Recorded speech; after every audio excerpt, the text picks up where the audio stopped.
Ainda que eu ande pelo vale da sombra da morte, não temerei mal algum, porque tu estás comigo. Certamente a bondade e a misericórdia me seguirão todos os dias da minha vida e habitarei na casa do Senhor para todo sempre. Amém. Muito bom dia. Quando passarmos por momentos difíceis, jamais devemos nos esquecer que temos um Deus de amor, um Pai presente, que anda conosco nos dias escuros. Nos dias de sol, Ele também está ao nosso lado, mas em toda e qualquer circunstância, Ele se faz presente. E quando Ele permite que nós entremos dentro da fornalha, Ele também está lá conosco. Ele se faz presente. Ele é o quarto homem que entra dentro da fornalha conosco. Quando passamos pela fornalha, sempre nós saímos mais fortes, mais vitoriosos. E quando Ele permite que nós passemos, é para o nosso bem, é para o nosso crescimento, é para que vivamos uma vida melhor ao lado do Senhor.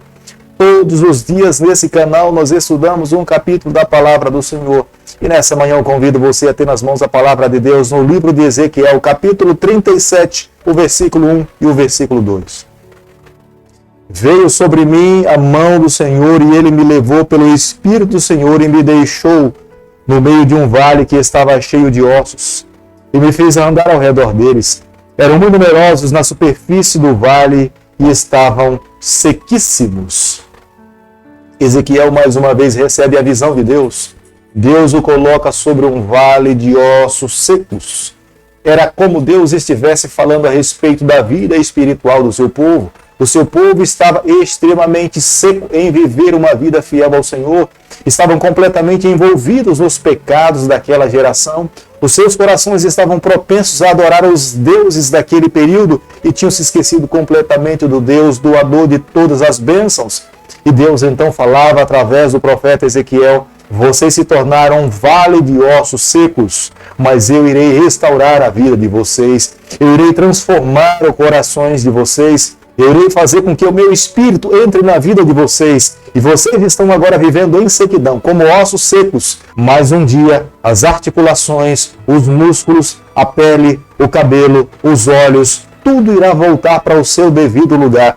E vocês viverão em fidelidade a mim. Vocês escolherão me amar. Vocês escolherão viver ao meu lado. Esse sempre foi o desejo de Deus. O capítulo 37 é uma continuação do capítulo 36. A visão dos ossos secos era um simbolismo do que tinha acontecido com o povo de Deus. Eles tinham sido espalhados por toda parte do mundo. Um grande número estava em Babilônia, outro grande número estava entre os assírios e outros estavam em outras regiões. Mas Deus mesmo iria trazer o seu povo mais uma vez a voltar à terra de Canaã e a viver dentro de Judá e de Jerusalém. Esse povo representaria o nome do Senhor, não porque eles estivessem força por eles mesmos, mas seria a mão do Senhor, o Espírito de Deus entraria na vida de cada um deles e eles mais uma vez representariam o nome de Deus. Quando nós desobedecemos, nós frustramos os planos do Senhor. Foi o que os israelitas fizeram. Eles poderiam ter se tornado facilmente o alvo da bênção e o povo mais forte da terra, mas pelo fato de desobedecer o nome de Deus, eles não poderiam representar o nome do Senhor. E foi necessário que eles caíssem, fracassassem, se humilhassem, para que no futuro Deus fizesse promessa de mais uma vez restaurar e colocar o seu nome na vida de cada um dos israelitas. O profeta Ezequiel usa termos que nos indicam qual era de fato a condição do povo de Deus. Eles eram ossos sequíssimos, não eram nem ossos secos. Isso era uma demonstração que há muito tempo eles não tinham vida neles mesmos. Deus fazia promessa de dar-lhes vidas e vida em abundância. Querido amigo, Deus pode fazer a mesma coisa conosco nos dias em que nós estamos vivendo. As mesmas promessas de Deus ao seu povo no passado é promessa de Deus para os dias que nós estamos vivendo.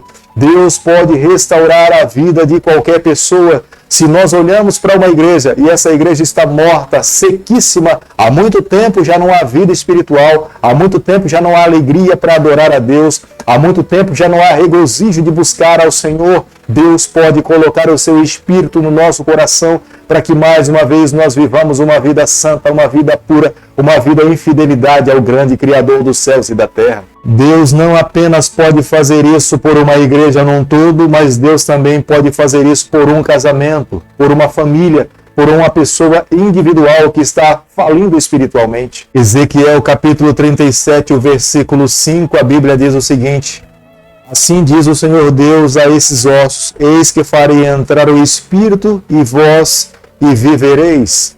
O desejo de Deus era colocar o seu Espírito. O mesmo Espírito, fôlego de vida que Deus um dia soprou nos nossos primeiros pais, Adão e Eva, Deus iria soprar o seu Espírito na vida do seu povo. Aqueles homens e mulheres que estavam mortos espiritualmente voltariam a viver. Aqueles homens e mulheres que não tinham condições de obedecer a Deus passariam a obedecer ao Deus Criador dos céus e da terra. As boas obras que nós praticamos por causa do Espírito que está em nós. Não é que exista alguma coisa boa dentro de nós, mas é pelo poder de Deus. É por isso que todas as manhãs, quando nós nos acordamos, buscamos por esse Espírito, Ele conduz a nossa vida, Ele nos dá força para obedecermos, Ele controla os nossos impulsos carnais, Ele realmente molda a nossa caminhada. A voz que nós ouvimos a cada dia falar ao nosso ouvido é a voz do Espírito Santo. Ele fala conosco através da palavra de Deus. Quando nós a estudamos, Ele fala conosco, Ele nos mostra o caminho e nos ensina como é que nós devemos viver. O Deus que se apresenta aqui no capítulo 37 do livro de Ezequiel, Ele se apresenta como sendo o Deus doador de toda a vida. No versículo 12 nós podemos ver que Ele fala que Ele mesmo abriria a sepultura. Quem é que pode abrir uma sepultura e dar vida a um esqueleto, a ossos secos, sequíssimos? Somente o Deus Criador dos céus e da terra. Por mais que a ciência esteja avançada nos dias em que nós estamos vivendo, ela não pode acrescentar um dia, um minuto, uma hora sequer da nossa existência.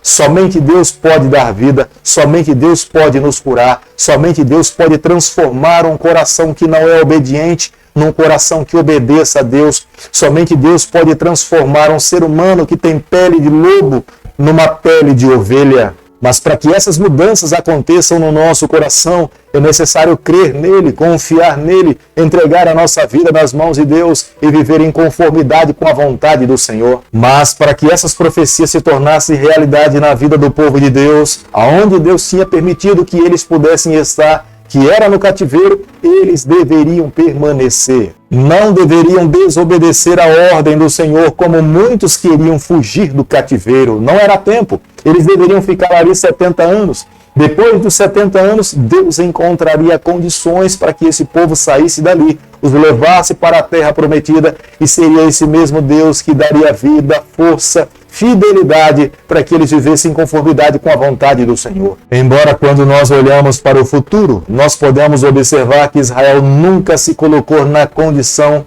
de receber todas essas bênçãos de Deus.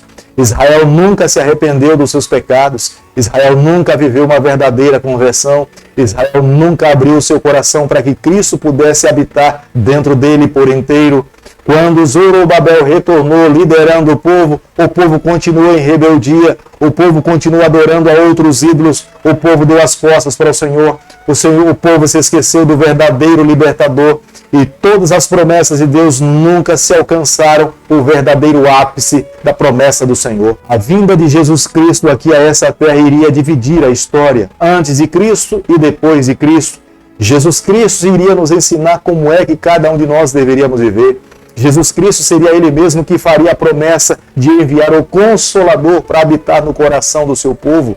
Não é que Deus não amasse aqueles que viveram no Antigo Testamento. Deus amou, Deus queria salvá-los, Deus criou todos os meios para que eles também pudessem ter o direito da vida eterna. Muitos rejeitaram, mas na plenitude do tempo, Jesus Cristo colocou os seus pés nessa terra, e há muitas pessoas hoje que têm agido como muitos do Antigo Testamento. Trancaram seus corações, não querem receber a Jesus Cristo.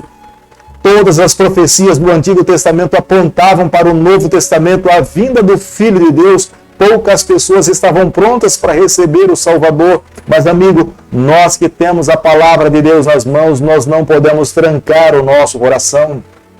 Quando os ídolos baterem à porta do nosso coração, nós precisamos dizer para eles: já tem morador, já temos um Senhor, é Ele que governa a nossa vida, o Criador dos céus e da terra, o grande é o sul, é Ele que está entronizado no centro, no trono do meu coração. Eu não posso permitir que nenhum outro Deus assuma o controle da nossa vida.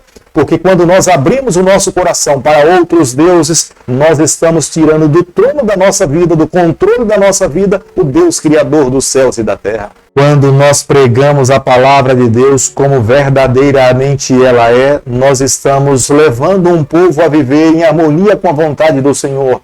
Nós estamos preparando uma geração para se encontrar com Deus. Nós estamos santificando um povo a viver em fidelidade ao Senhor. Hoje, eu e você seremos a única Bíblia, a única palavra de Deus que muitas pessoas irão ler.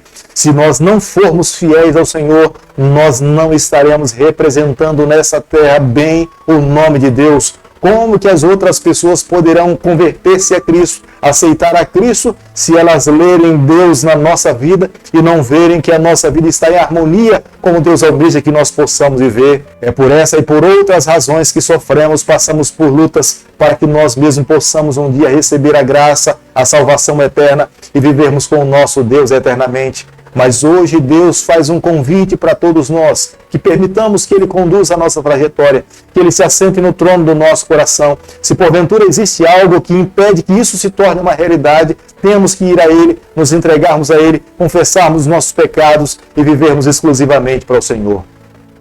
Querido Pai, em Tuas mãos nessa manhã nós nos colocamos, queremos viver exclusivamente para o Senhor. Toma o nosso coração, perdoa os nossos pecados, molda a nossa caminhada, nos dê a graça de vivermos exclusivamente para Ti. É o que nós pedimos, é o que nós te agradecemos e o fazemos em nome de Jesus.